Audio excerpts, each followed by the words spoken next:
নমস্কার, আমি আজকে হাঁটুর কিছু ব্যায়াম বা এক্সারসাইজ দেখাবো যে ব্যায়ামগুলি করলে আমাদের বয়সজনিত কারণে বা অস্টিওআর্থ্রাইটিসের কারণে হাঁটুর জয়েন্টে বা তার পাশে ব্যথা হয় বা সিঁড়িতে উঠতে গেলে খটমাট করে আওয়াজ হয়। এই হাঁটুর ব্যথা থেকে বা সমস্যা থেকে আরাম হবে। আমাদের থাই মাসে হাঁটুর মাসেল শক্তিশালী হবে, হাঁটুতে রক্ত চলাচল ভালো হবে।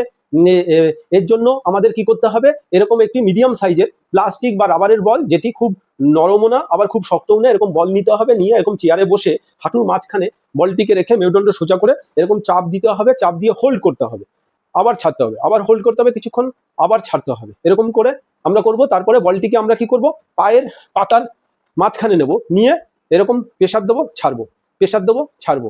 ব্যায়াম বসে আরেকটি ব্যায়াম দেখাবো, যেটি শুয়ে করিয়ে বলটিকে হাঁটুর মাঝখানে রেখে এরকম পায়ের পাতাটিকে মেজের সঙ্গে আঙুলগুলিকে মাঝখানে টাচ করানোর চেষ্টা করতে হবে, আবার ছাড়তে হবে, এরকম চাপ দিতে হবে বলটিকে, মাঝখানে বলটি থাকবে, কিছুক্ষণ হোল্ড করতে হবে।